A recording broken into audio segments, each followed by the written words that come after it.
mungkin dia cuma niatnya jalan-jalan terus ikut kegiatan yang mungkin durasinya lama dan itu first time buat dia, pasti dia merasa kayak di lokasi kegiatan itu kayak menemukan hal baru dan dia tahu merefleksikan dirinya. Di usia 20-an, banyak dari kita sering merasa bingung. Aku harus kerja apa? Lanjut kuliah atau enggak? Hidup kok gini-gini aja ya? Nah, perasaan itu ternyata ada istilahnya quarter life crisis. Quarter life crisis atau krisis seperempat abad adalah fase ketika seseorang di usia 20 hingga awal 30-an merasa cemas, bingung, bahkan kehilangan arah hidup. Menurut The Guardian, istilah quarter life crisis pertama kali populer pada tahun 2001, menggambarkan kondisi emosional anak muda yang merasa terjebak di antara masa depan remaja dan dewasa. Fenomena ini ternyata cukup umum. Survei Global LinkedIn tahun 2017 menunjukkan 75% anak muda usia 25 hingga 30 tahun pernah mengalami KLC. Pemicu utamanya adalah karir yang tidak sesuai harapan, tekanan finansial, serta tuntutan sosial. Di Indonesia, penelitian Agustina 2022 bahkan menemukan bahwa 98% anak muda mengalami KLC. Sebanyak 82% terbebani masalah keuangan dan 79% merasa tidak layak mendapatkan kehidupan lebih baik. Artinya, quarter life crisis bukan sekedar overthinking, tapi fase nyata ia mempengaruhi mental, sosial, hingga finansial anak muda. Dan kalau saya boleh jujur, sebagai anak muda berusia 22 tahun yang sebentar lagi menginjak 23 tahun, saya pun merasa tanda-tanda quarter life crisis itu bingung arah, merasa tertinggal dibandingkan teman-teman lain, dan sering mempertanyakan sudah sejauh apa saya berjalan. Ternyata saya tidak sendirian. Banyak anak muda di rentang usia 20 hingga 30 tahun merasa hal yang sama. Misalnya Amam, 26 tahun asal Jawa Timur.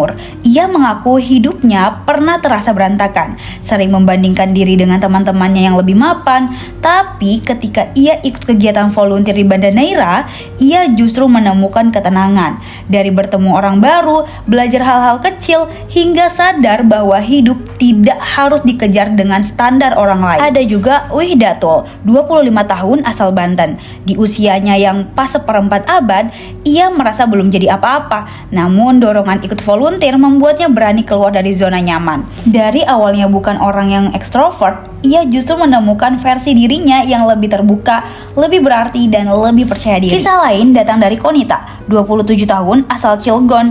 Ia pernah merasa gagal dalam hidupnya dan merasa bahwa hidup tidak berarti. Dari rasa itu, ia mencari kegiatan positif dan akhirnya ikut volunteer. Dari situlah ia belajar bersyukur, berani mencoba hal baru, dan menemukan teman-teman baru yang membuatnya yakin bahwa langkah kecil pun bisa membawa makna besar. Dan ada Amalia, 29 tahun asal Malang. Ia bilang begini, semua kisah ini punya satu benang merah. Usia 20-30 tahun memang masa penuh tekanan, tapi dunia volunteer bisa menjadi salah satu jalan keluar. Menurut HMP Mantalanta dalam webinar Siap Menjadi Volunteer di Masa Muda, volunteer adalah individu yang melakukan kegiatan sukarelawanan tanpa imbalan. Artinya, relawan berangkat dari niat tulus memberi manfaat, bukan mengejar keuntungan materi. Lebih jauh lagi, beasiswa Korea Goma Wofest menyebutkan bahwa volunteer adalah investasi untuk berbagi kebaikan.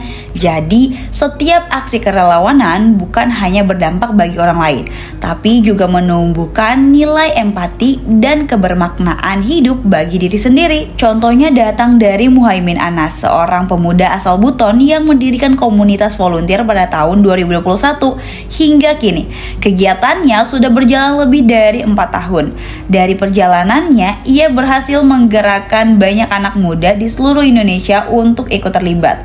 Menariknya, banyak dari mereka mengaku bahwa volunteer bukan hanya tentang berbagi manfaat untuk orang lain, tapi juga menjadi bentuk healing bagi diri sendiri. Jadi, apakah kamu berusia 20 atau 30-an? Dan coba deh kamu rasakan apakah kamu mengalami gejala quarter life crisis? Kalau iya, mungkin dengan mengikuti kegiatan volunteer bisa jadi solusi buat kamu mengatasinya. Berikut data dan manfaat mengikuti kegiatan volunteer untuk mengatasi quarter life crisis. Pertama, meningkatkan kesejahteraan psikologi dan kualitas hidup. Kedua, merasa lebih berarti atau punya tujuan hidup. Ketiga, memperluas jejaring sosial dan dukungan. Keempat, belajar keahlian baru dan meningkatkan karir.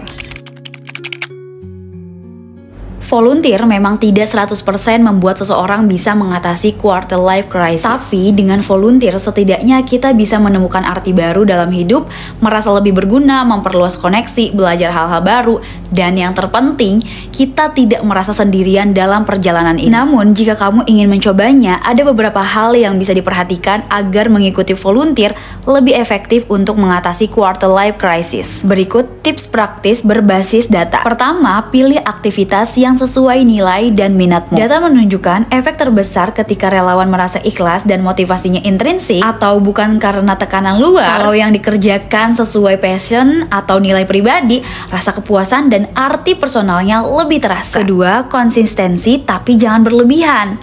Terlalu overcommit bisa menyebabkan burnout, terutama di volunteering yang emosional. Studi menemukan manfaat paling baik di intensitas menengah dengan dukungan organisasi yang baik. Ketiga, cari tempat volunteer dengan lingkungan suportif. Organisasi yang memberikan pelatihan, supervisi, feedback, dan apresiasi membuat kamu merasa dihargai.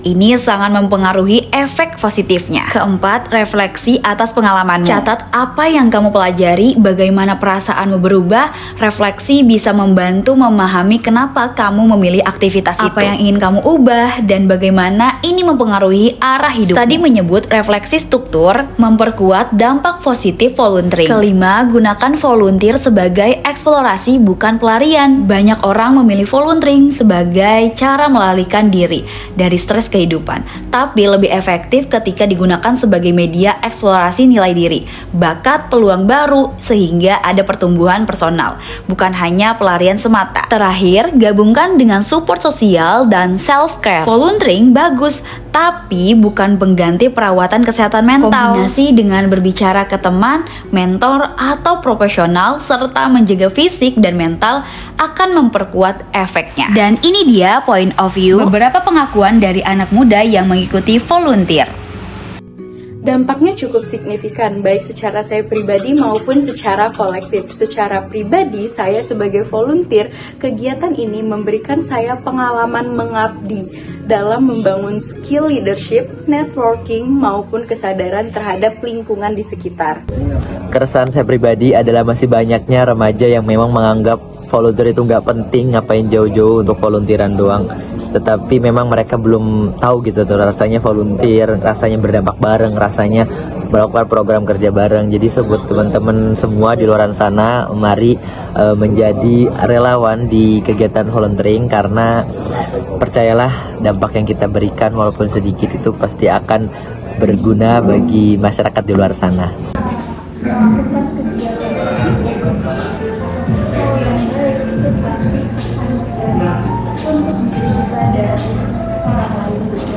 Sebagai anak muda, tentunya kamu memiliki pilihan untuk mengatasi quarter life crisis. Dan kalau video ini bermanfaat, jangan lupa like, berikan respon di kolom komentar, serta bagikan ke temanmu ya. Sampai jumpa di video selanjutnya.